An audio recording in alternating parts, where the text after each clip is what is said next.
નમસ્કાર મિત્રો, તપોવન science academy આપનું હાર્દિક સ્વાગત કરે છે. મિત્રો, છેલ્લા લેક્ચરની અંદર આપણે ઉદ્દીપકની સપાટી ઉપર એટલે કે ઉદ્દીપનની જે ક્રિયાવિધિ છે તેની ઉપર થતી અધિશોષણની ઘટના મધ્યવર્તી સંયોજન વિશે ચર્ચા કરી હતી.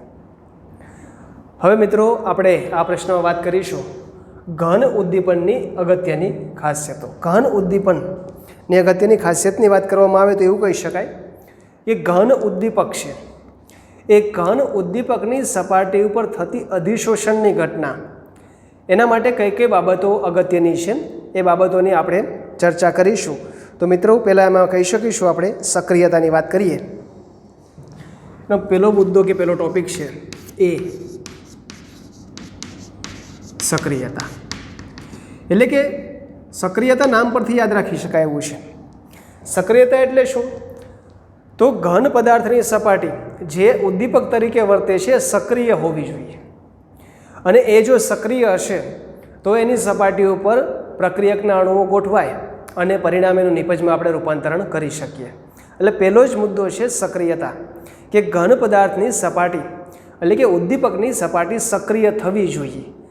હવે સક્રિય કઈ રીતે કરી શકાય એ બાબતે પણ આપણે આમાં ચર્ચા કરીશું. તો મિત્રો, વાત કરીએ ઉદ્દીપકની સક્રિયતા.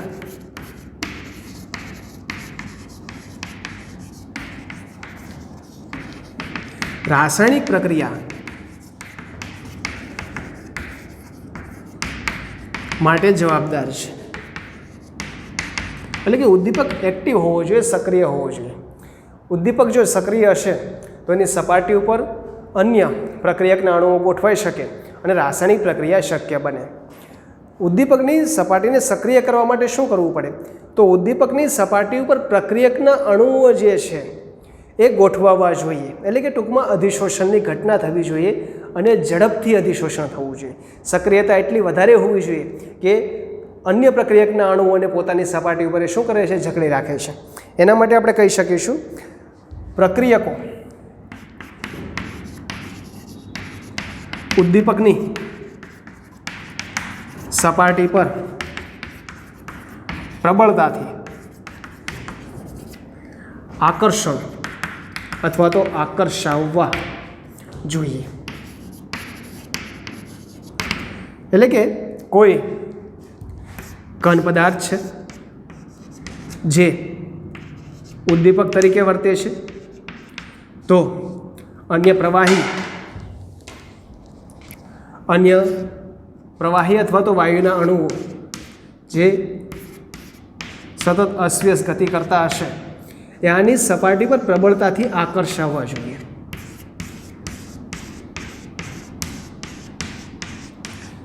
સપાટી પર પ્રબળતાથી આકર્ષાવવા જોઈએ. એટલે કે સપાટી ઉપર પ્રબળતાથી આકર્ષાશે તો પ્રક્રિયક નચી આવવાના અને તો પ્રક્રિયકનું રૂપાંતરણ નિપજમાં થશે, જેવું આપણે ગયા લેક્ચરની અંદર શીખી ગયા છીએ. તો પહેલો જ મુદ્દો અહીંયા ખાસ એ છે કે ઉદ્દીપકની સપાટી સક્રિય હોવી જોઈએ. સક્રિયતા એટલે શું? તો પ્રક્રિયકો જે છે ઉદ્દીપકની સપાટી પર પ્રબળતાથી આકર્ષાવવા જોઈએ, જકડાયેલા હોવા જોઈએ, પરંતુ એટલા પણ વધારે જકડાયેલા ન હોવા જોઈએ કે જેના કારણે એનું નિપજમાં રૂપાંતર થઈ જાય તો એ સપાટી છોડીને જતા ન રહે. એટલે કે સપાટી છોડીને જતા રહેશે તો નવા અણુઓને જગ્યા મળવાની છે, પરંતુ ખૂબ જ પ્રબળતાથી આકર્ષણ બળ હશે તો એ સપાટી છોડીને જતા નથી. તો આવી ઘટનાઓ જ્યારે થાય ત્યારે ઉદ્દીપનની આખી ક્રિયાવિધિ અટકી પડે છે. એટલે કે આકર્ષણ હોવું જોઈએ, પ્રબળતાથી જકડાવવા જોઈએ, પરંતુ એટલા પણ પ્રબળતાથી જકડાવવા ન જોઈએ કે અન્ય પ્રક્રિયકના અણુ માટે જગ્યા ખાલી ન પડે. હા, નિપજ બની જાય પછી એનું કામ શું છે? તો અવશોષણ થવાનું, એને સપાટી છોડીને જવું પડે, અને સપાટી છોડીને જાય તો નવા અણુઓ એ સ્થાન ઉપર ગોઠવાય અને પરિણામે પ્રક્રિયા સતત ને સતત આગળ વધતી રહે. એટલે કે પ્રબળતાથી આકર્ષાવવા જોઈએ, પરંતુ આકર્ષણ બળ એટલું પણ પ્રબળ ન હોવું જોઈએ કે એ સપાટી છોડીને જઈ ન શકે. બરાબર? હવે જઈ નહીં શકે તો નવા અણુઓ માટે જગ્યા મળવાની નથી, બરાબર છે, એટલા માટે એવું લખી શકાય. પરંતુ એટલા પણ પ્રબળતાથી જકડાયેલા ન હોવા જોઈએ જેથી અન્ય પ્રક્રિયકના અણુઓ માટે જગ્યા ખાલી ન પડે. અન્ય પ્રક્રિયકના અણુઓ માટે જગ્યા ખાલી થવી જોઈએ, બરાબર છે, પણ ન પડે એટલા પ્રબળતાથી આકર્ષણ થવું જોઈએ નહીં. ઉદાહરણ એક લઈએ છીએ, હાઇડ્રોજન પ્લસ O2, પ્લેટિનમ ઉદ્દીપક છે અને હાઇડ્રોજનને ઓક્સિજન હોય તો શું બનાવશે? પાણી, બરાબર છે. તો અહીંયા આ બંને પ્રક્રિયક છે, પ્લેટિનમની સપાટી ઉપર આવે અને H2O પાણીનો અણુ બનાવે છે. તો આપણે વાત કરી ઘન ઉદ્દીપનની ખાસિયત કે લાક્ષણિકતા. ઘણી વખત શબ્દ વપરાય ખાસિયતની જગ્યાએ લાક્ષણિકતા, તો ખાસ ધ્યાનમાં રાખવાનું. તેમાંથી પ્રથમ જે વાત કરી છે એ છે સક્રિયતા. સક્રિયતા શબ્દ નામ ઉપરથી યાદ રાખવાનું છે. સક્રિયતા એટલે શું? સક્રિય થવાનું. કોને સક્રિય કરશું આપણે? તો જ્યાં ઘટના થવાની છે, ક્યાં ઘટના થશે? તો ઉદ્દીપક. ઉદ્દીપકની સપાટીને સક્રિય કરશું. ઉદ્દીપકની સપાટીને સક્રિય કઈ રીતે કરી શકાય? તો અન્ય પ્રક્રિયકના અણુઓ એની સપાટી પર આવીને ગોઠવાશે, બરાબર છે, પ્રબળતાથી આકર્ષણ બળ દર્શાવે છે. આ સક્રિયતા કહીશું આપણે, બરાબર. આ બાબતો કેટલીક ધ્યાનમાં રાખવાની. મિત્રો આનો સ્ક્રીનશોટ પાડી લેજો. આનો બી ભાગ જે છે એ આપણે આના પછી જોઈશું. સ્ક્રીનશોટ મિત્રો પાડી લેવાનો છે. મિત્રો આગળ વાત કરીએ. ઘન ઉદ્દીપનની અગત્યની લાક્ષણિકતા અથવા તો ખાસિયતની અંદર બીજો ટોપિક વર્ણાત્મકતા. અને વર્ણાત્મકતા એટલે કે સિલેક્ટિવિટી, સિલેક્શન. વર્ણાત્મકતાનો અર્થ થશે સિલેક્ટિવિટી, બરાબર છે. હવે અહીંયા ઉદ્દીપક માટે વર્ણાત્મકતા કેમ આવે છે, કેમ સિલેક્શન આવે છે, તો એ બાબતો થોડીક ધ્યાનમાં એ રાખવાની છે કે ઘણી વખત સમાન પ્રક્રિયક હોય અને સમાન પ્રક્રિયા પરિસ્થિતિ પણ હોય. પ્રક્રિયક સમાન છે, પ્રક્રિયા પરિસ્થિતિ પણ સમાન છે, પરંતુ એક કરતાં વધારે નિપજ પણ બનતી હોય, એટલે કે શક્ય નિપજોની સંખ્યા પણ વધારે છે. ત્યારે કોઈ ચોક્કસ નિપજ મેળવવા માટે ઉદ્દીપકની વર્ણાત્મકતા અગત્યની છે. ઉદ્દીપકનું સિલેક્શન અગત્યનું છે કે ચોક્કસ ઉદ્દીપક હોય તો ચોક્કસ નિપજ તરફ આપણે મેળવી શકીશું, તરફ જઈ શકીશું. તો વાત કરીએ વર્ણાત્મકતા શું સૂચવે છે. સમાન પ્રક્રિયક, સમાન પ્રક્રિયા પરિસ્થિતિ,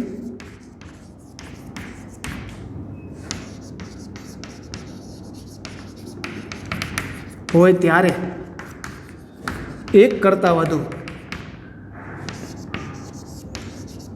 નિપજ શક્ય હોય તો ઉદ્દીપકની વર્ણાત્મકતા દ્વારા ચોક્કસ નિપજની દિશામાં એટલે દિશા તરફ જઈ શકાય છે. થોડાક સમજીએ હમણાં આપણે કોને કહીશું એ. અને અહીં આપણે એ વાત કરી કે સમાન પ્રક્રિયા, સમાન પ્રક્રિયક છે, સમાન પ્રક્રિયા પરિસ્થિતિ પણ છે અને એક કરતાં વધારે નિપજો શક્ય છે. ત્યારે મારે કોઈ ચોક્કસ નિપજ મેળવવી છે, તો ચોક્કસ નિપજ મેળવવા માટે ચોક્કસ પ્રકારના ઉદ્દીપકની જરૂર પડે. એટલે કે ઉદ્દીપકનું સિલેક્શન અગત્યનું છે. ઉદ્દીપકની વર્ણાત્મકતા ત્યારે ખૂબ જ મહત્ત્વનો ભાગ ભજવે છે. જેમ કે ઉદાહરણ દ્વારા સમજીએ. જો અહીંયા પ્રક્રિયક સરખા છે, કાર્બન મોનોક્સાઇડ અને hydrogen, carbon monoxide hydrogen, carbon monoxide hydrogen. ઉદ્દીપક પ્રક્રિયક સરખા છે પણ નિપજ દરેકમાં જુદી જુદી મળે. અહીંયા મિથેન મુખ્ય નિપજ છે, મિથેનોલ મળે છે અને ફોર્માલ્ડિહાઇડ છે, જે નામ આપણને આવડતા રહેશે. આ મિથેન છે, મિથેનોલ અને છે ફોર્માલ્ડિહાઇડ. તો આપણે જોઈ શકીએ છીએ એ પ્રમાણે પ્રક્રિયકો સમાન છે, પ્રક્રિયા પરિસ્થિતિ પણ સમાન છે. એટલે કે જ્યારે પણ રિએક્શન થતી હોય ત્યારે એક બાબત ખાસ ધ્યાનમાં રાખવાની, રિએક્શન થતી હોય ત્યારે માત્ર એક એક મોલની રિએક્શન ક્યારેય થતી નથી. જે કંઈ વોલ્યુમ આપણે લઈએ છીએ એ વોલ્યુમની અંદર કાર્બન મોનોક્સાઇડ અને હાઇડ્રોજન બંને ભરેલા હોય, એટલે મોલની સંખ્યા એક કરતાં વધારે હોય. અને મોલની સંખ્યા જ્યારે એક કરતાં વધારે હોય ત્યારે શક્યતા બધી જ રહે કે બંને 1-1 મોલ વચ્ચે પ્રક્રિયા થઈને ફોર્માલ્ડિહાઇડ બનાવી શકે? કાર્બન મોનોક્સાઇડને 1 મોલ અને 2 મોલ વચ્ચે પ્રક્રિયા થઈને કેટલીક નિપજ મિથેનોલ બનાવે અને કેટલીક નિપજ શું બનાવે? CH4. શક્યતા બધી જ રહી, બધી જ નિપજ બનાવી શકે છે, પરંતુ મારે મિથેન મેળવવો છે, ધારો કે કોઈ ચોક્કસ નિપજ મેળવવી છે, તો એના માટે ઉદ્દીપકની સિલેક્શન હોવું જોઈએ, સિલેક્ટિવિટી એટલે વર્ણાત્મકતા થવી જોઈએ. તો ઉદ્દીપક કયો પસંદ કરીશું? નિકલ. નિકલ ઉદ્દીપકની હાજરીમાં જો પ્રક્રિયા થતી હશે તો નિપજ આપણને મળે મિથેન. એ જ રીતે કોપર, ઝિંક ઓક્સાઇડ અને ક્રોમિયમ ટ્રાયોક્સાઇડની હાજરીમાં પ્રક્રિયા થતી હોય તો નિપજ મળશે મિથેનોલ, અને કોપરની હાજરીમાં પ્રક્રિયા થતી હોય તો નિપજ શું મળશે? ફોર્માલ્ડિહાઇડ. એટલે કે કોઈ ઉદ્દીપક એ ચોક્કસ નિપજ તરફ લઈ જવાની વૃત્તિ દર્શાવે છે ને. આપણે અહીંયા એ જ વાત કરી કે વર્ણાત્મકતા એટલે શું? કે ચોક્કસ નિપજની દિશા તરફ આપણે આગળ વધી શકાય. કોઈ ચોક્કસ નિપજ મારે મેળવવી છે, એ તરફ જવું હોય તો એના માટે વર્ણાત્મકતા ખાસ અગત્યનું છે. તો આ સમીકરણો ખાસ તૈયાર કરવાના છે, MCQ માટે પણ અગત્યના. બીજી એક વસ્તુ કોમન આમાંથી એ તારવી શકાય કે મારે મિથેન મેળવવો છે, બરાબર, અને હું કોપર, ઝિંક ઓક્સાઇડ, ક્રોમિયમ ટ્રાયોક્સાઇડનો ઉપયોગ કરું અથવા તો આ કોપરનો ઉપયોગ કરું છું, તો આપણે મિથેન મેળવી શકતા નથી. આના ઉપરથી એવું વસ્તુ કહી શકાય કે કોઈ એક ઉદ્દીપક કોઈ એક પ્રક્રિયા માટે અગત્યનો છે, બરાબર છે, પરંતુ બીજી પ્રક્રિયા માટે એ નિરર્થક વર્તે છે, ઉપયોગમાં એને લઈ શકાતો નથી. આમ દરેક પ્રક્રિયાઓ માટે ઉદ્દીપક જુદા જુદા હોય છે અને દરેક ઉદ્દીપક જે છે પર્ટિક્યુલર પોતાનું જે કામ હોય નિપજ તરફ લઈ જવાનું એ કરે છે, બરાબર છે. માટે ખાસ બાબત લખી શકાય કે કોઈ એક ઉદ્દીપક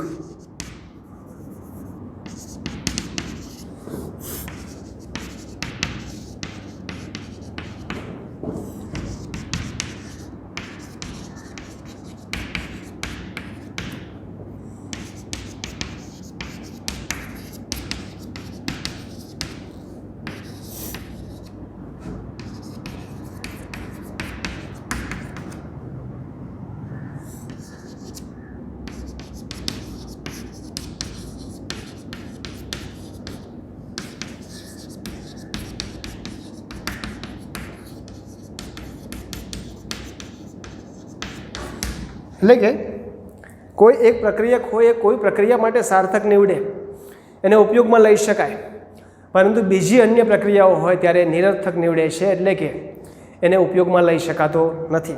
આમ દરેક ઉદ્દીપકની પોતાની લાક્ષણિકતાઓ છે, પોતાની ખાસિયત છે, અને પોતાની ખાસિયતના આધારે એ રિએક્શન નક્કી થતી હોય છે. આપણે મુખ્ય ઘન ઉદ્દીપનની લાક્ષણિકતા અથવા તો ખાસિયતની અંદર બે બાબતોની ચર્ચા કરી, એક સક્રિયતા અને બીજું છે વર્ણાત્મકતા. સક્રિયતા એટલે કે ઇન શોર્ટ કહીએ તો ઉદ્દીપક સક્રિય હોવો જોઈએ, એટલે કે એ પ્રક્રિયક જે છે એના અણુઓને પોતાની તરફ આકર્ષવાની ક્ષમતા દર્શાવતો હોવો જોઈએ, અને જેટલી આકર્ષવાની ક્ષમતા વધારે તેટલી તેની સક્રિયતા વધારે કહી શકાય. બીજી વાત આપણે એ કરી કે જ્યારે સમાન પ્રક્રિયા પરિસ્થિતિ હોય, સમાન પ્રક્રિયક હોય અને નિપજ એક કરતાં વધારે મળતી હોય ત્યારે ઉદ્દીપકની વર્ણાત્મકતા સિલેક્શન થવું જરૂરી છે. ચોક્કસ ઉદ્દીપકના સિલેક્શન દ્વારા આપણે ચોક્કસ નિપજ સુધી પહોંચી શકાય છે. પ્રશ્ન મોસ્ટ આઈએમપી વ્યવસ્થિત તૈયાર કરવાનો છે, પ્રક્રિયા સમીકરણો ફરજિયાત તૈયાર કરવાના. ત્રણેય સમીકરણો MCQ માટે મોસ્ટ આઈએમપી, કારણ કે આમાંથી પ્રક્રિયા સમીકરણો પૂછી શકે. કાર્બન મોનોક્સાઇડ અને હાઇડ્રોજન વચ્ચે પ્રક્રિયા થાય અને ફોર્માલ્ડિહાઇડ નિપજ મેળવવા માટે નીચેનામાંથી કયા ઉદ્દીપકનો ઉપયોગ કરી શકાય? તો ફોર્માલ્ડિહાઇડ હોય તો કોપર. મિથેન માટે કયા ઉદ્દીપક? નિકલ. અને મિથેનોલ માટે કોપર, ઝિંક ઓક્સાઇડ અને ક્રોમિયમ ટ્રાયોક્સાઇડના ઉપયોગમાં આપણે લઈ શકીશું. માટે બાબત ખાસ ધ્યાનમાં રાખવાની, સ્ક્રીનશોટ અહીંયા પાડી લેવાનો છે.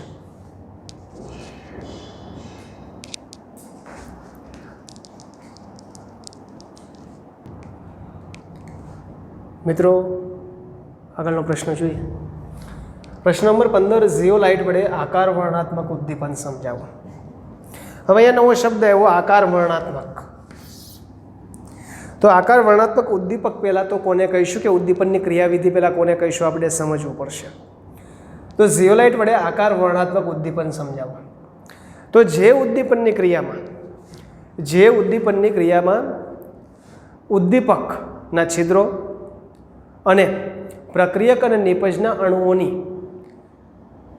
સાઇઝ પર, એના કદ પર આધાર રાખતું હોય તેને આકાર વર્ણાત્મક ઉદ્દીપન તરીકે ઓળખી શકાય, બરાબર છે. એટલે કે ઉદ્દીપનની ક્રિયામાં ઉદ્દીપનની પ્રક્રિયામાં ઉદ્દીપકના છિદ્રો તથા પ્રક્રિયક અને નિપજોના આકાર એટલે કે કદ પર આધારિત હોય તેને આકાર વર્ણનાત્મક ઉદ્દીપન કહેવાશે. હવે ખાસ સમજો ઉદ્દીપનની પ્રક્રિયા કોના ઉપર? તો ઉદ્દીપકના છિદ્રો. તો અહીંયા જે આપણે ઉદ્દીપક વાપરીશું એની પાસે છિદ્રો હશે. બીજું, તેનો આધાર કઈ બાબત ઉપર હશે? તો પ્રક્રિયક અને નિપજના કણોના કદ પર. એનું કદ કેવું છે, એનો આકાર કેવો છે, એના ઉપર આધારિત હશે. માટે આને શું કહીશું? આકાર વર્ણનાત્મક. બરાબર છે? આકાર શેપ ઉપર આધારિત હશે. આ કોની પાસે શેપ હશે? તો ઉદ્દીપક પાસે. અહીંયા ઝિયોલાઇટ વડે, તો ઝિયોલાઇટ એ ઉદ્દીપક છે. આ ઘટનામાં ઝિયોલાઇટ એ શું છે? ઉદ્દીપક. હવે ઝિયોલાઇટ જે છે શું છે એના વિશે સમજૂતી મેળવીએ. ઝિયોલાઇટની રચના મધપૂડા જેવી હોય છે. જે રીતે મધપૂડાની અંદર સૂક્ષ્મ છિદ્રો હોય એ રીતે ઝિયોલાઇટ પણ સૂક્ષ્મ છિદ્રો દર્શાવે છે. ઝિયોલાઇટ એ વાસ્તવમાં એલ્યુમિનો સિલિકેટ સંયોજન છે. ઝિયોલાઇટની રચના કોના જેવી મિત્રો? તો મધપૂડા જેવી. તેની અંદર શું જોવા મળે મિત્રો? છિદ્રો જોવા મળશે. અને રાસાયણિક રીતે શું છે? તો એલ્યુમિનો સિલિકેટ સંયોજન છે. એલ્યુમિનો સિલિકેટ એટલે શું? તો એલ્યુમિનિયમ અને સિલિકેટનું બનેલું સંયોજન છે. છિદ્રાળુ રચના છે. ઝિયોલાઇટ વડે ફરીથી માહિતી મેળવી લઈએ. ઝિયોલાઇટ એ રચના મધપૂડા જેવી જોવા મળે. તેની પાસે છિદ્રો હોય છે અને રાસાયણિક રીતે શું છે? એલ્યુમિનો સિલિકેટ. એલ્યુમિનો સિલિકેટ એટલે એલ્યુમિનિયમ અને સિલિકેટ સંયોજનનું બનેલું છે. તેમાં સિલિકોનના પરમાણુનું એલ્યુમિનિયમ વડે વિસ્થાપન થયેલું હોય છે. સિલિકોન પરમાણુનું કોના વડે? એલ્યુમિનિયમ વડે વિસ્થાપન થયેલ હોય છે. આ બાબતો પણ કેટલીક ખાસ ધ્યાનમાં રાખવાની છે એમસીક્યુ માટે. તો વાત કરીએ પ્રમાણે, એક તો ઉદ્દીપનની પ્રક્રિયામાં ઉદ્દીપકીય છિદ્ર પ્રક્રિયક અને નિપજના આકારને ધ્યાનમાં લેવાતા હોય તેવી ઉદ્દીપનની પ્રક્રિયાને આકાર વર્ણનાત્મક ઉદ્દીપન તરીકે ઓળખીશું. ઝિયોલાઇટ એક આકાર વર્ણનાત્મક ઉદ્દીપક છે. ઝિયોલાઇટની રચના મધપૂડા જેવી જોવા મળે. ઝિયોલાઇટ જે છે એ સૂક્ષ્મ છિદ્રો દર્શાવે.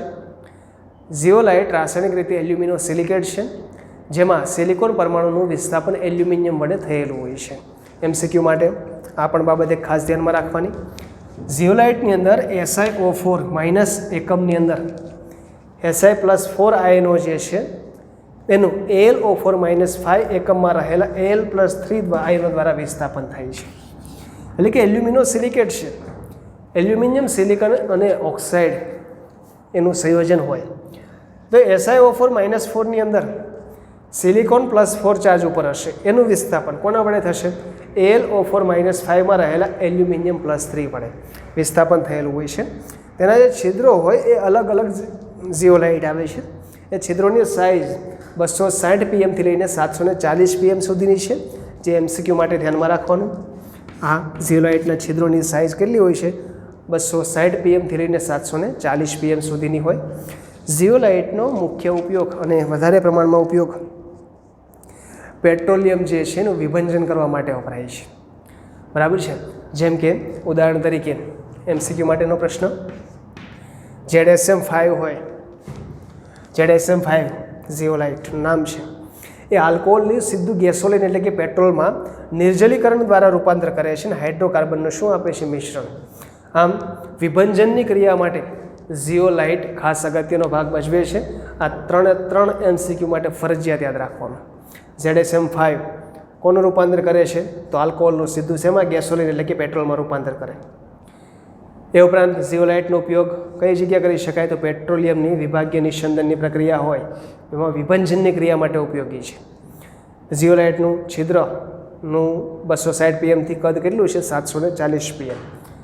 ઝીઓલાઇટમાં Si O4-4માં રહેલા Si+4 આયનનું Al O5-4ની અંદર રહેલા Al+3 વડે વિસ્થાપન કરી શકાય.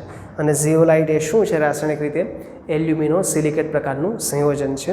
મિત્રો આનો સ્ક્રીનશોટ પાડી લેવાનો છે, વ્યવસ્થિત તૈયાર કરી નાખવાનો. પ્રશ્ન MCQ માટે અગત્યનો છે.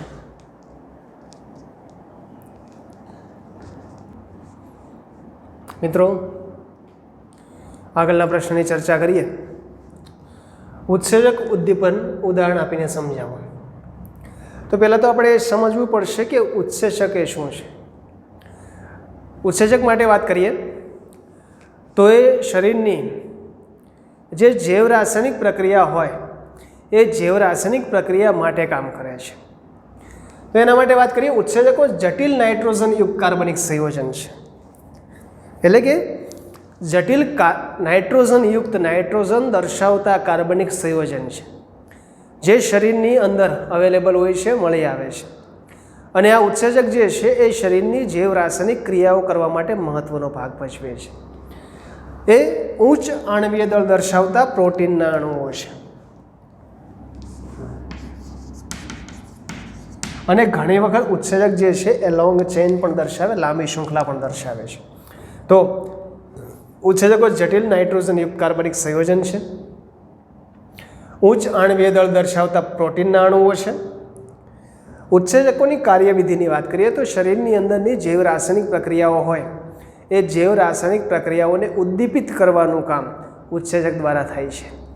જે રીતે રાસાયણિક પ્રક્રિયાઓ કરવા માટે ઉદ્દીપક જરૂરી છે અને જે રીતે રાસાયણિક પ્રક્રિયાનો વેગ ઉદ્દીપક વધારે છે, એ જ રીતે જૈવ રાસાયણિક પ્રક્રિયાઓ હોય તો જૈવ રાસાયણિક પ્રક્રિયાનો વેગ વધારવાનું કામ મુખ્ય ઉત્સેચક દ્વારા કરવામાં આવે છે. એટલે લખી શકીએ આપણે કે ઉત્સેચક દ્વારા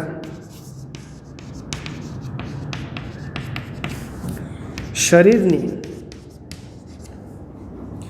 જૈવ રાસાયણિક પ્રક્રિયાઓ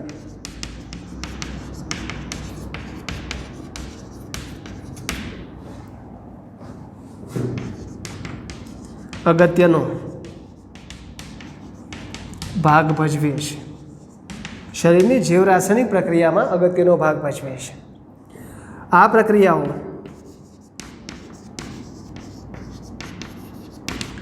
ઉદ્દીપિત કરવાનું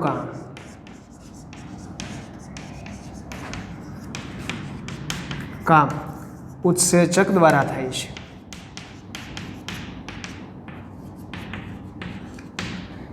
એટલે કે કોઈ પણ જૈવ રાસાયણિક શરીરની અંદર થતી એ ચયાપચયની ક્રિયા હોય કે કોઈ પણ ક્રિયા હોય કે સંદેશાનું વહન હોય, દરેક બાબતની અંદર ઉત્સેચકો મહત્ત્વનો ભાગ ભજવે છે. એ ઉદ્દીપન માટે જવાબદાર છે. રાસાયણિક પ્રક્રિયાનો વેગ વધારવા માટે ખૂબ જ જરૂરી જે રીતે ઉદ્દીપક છે એ જ રીતે જૈવ રાસાયણિક પ્રક્રિયાનો વેગ વધારવા માટે ઉત્સેચક મહત્ત્વનો ભાગ ભજવે છે. બીજું, ઘણા ઉત્સેચકોને જીવિત કોષમાંથી શુદ્ધ સ્ફટિકમય સ્વરૂપે પણ મેળવી શકાયેલા છે.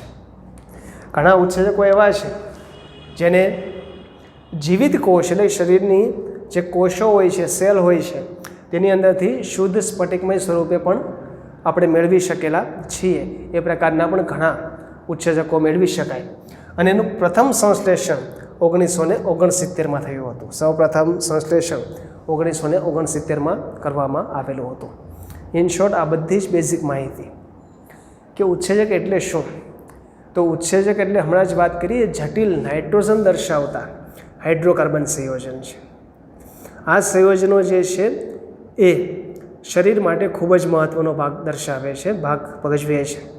શરીરની ચયાપચયની ક્રિયા હોય કે અન્ય કોઈ પણ જૈવ રાસાયણિક પ્રક્રિયા માટે પ્રક્રિયાઓને ઉદ્દીપિત કરવાનું કામ ઉત્સેચક દ્વારા થાય છે. જે રીતે ઉદ્દીપક હોય એ રાસાયણિક પ્રક્રિયાનો વેગ વધારે, એ જ રીતે ઉત્સેચક પણ જૈવ રાસાયણિક પ્રક્રિયાનો વેગ માટે મહત્ત્વનો ભાગ ભજવે છે. અને જે રીતે ઉદ્દીપકની સાથે પ્રવર્ધક હોય એ જ રીતે ઉત્સેચકની સાથે સહ ઉત્સેચક પણ આવેલા હોય છે. અને સહ-ઉત્સેચકના કારણે રાસાયણિક પ્રક્રિયા જૈવરાસાયણિક પ્રક્રિયા જે છે એનો દર વધારી શકાય છે.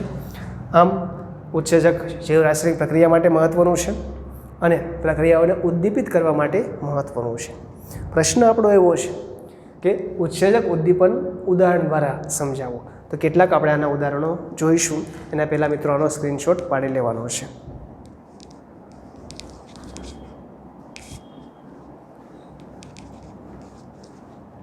મિત્રો વાત કરીએ ઉત્સેચક ઉદ્દીપનની, જેમાં આપણે માહિતી મેળવી હમણાં છે એની અંદર જ આગળ વધીએ પહેલાં, ત્યાર પછી ઉદાહરણ આપણે જોઈશું. તો ઉત્સેચક ઉદ્દીપન દ્વારા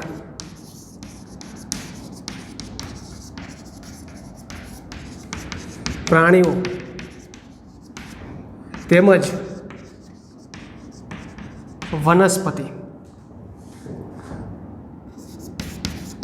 પોતાનું જીવન પસાર કરી શકે છે. બરાબર છે. એ કોઈપણ પ્રાણી હોય અથવા કોઈપણ વનસ્પતિ હોય તેની અંદર પણ ઉત્સેચક મહત્ત્વનો છે. એ ઉત્સેચક જે વાત કરીએ પ્રમાણે શું છે, ક્યાં અગત્યનો છે? જૈવ રાસાયણિક પ્રક્રિયા માટે. અને જૈવ રાસાયણિક પ્રક્રિયા એટલે શું મિત્રો? તો શરીરની અંદર થતી એવી પ્રક્રિયાઓ કે જે શરીર માટે ઉર્જા પૂરી પાડે છે, એવી દરેક પ્રક્રિયાઓ માટે ઉત્સેચક મહત્ત્વનો ભાગ ભજવે છે. અને ઉદાહરણો મિત્રો જે છે આપણે નેક્સ્ટ લેક્ચરની અંદર જોઈશું. અત્યારે આ પ્રશ્ન માત્ર એટલે સુધી ધ્યાનમાં રાખીશું. આગળ પણ કીધેલું છે, ફરીથી કહું છું, હોમવર્કની અંદર દરેક પ્રશ્ન મિત્રો આપણે બે વાર લખવાના છે. જય હિન્દ, જય ભારત.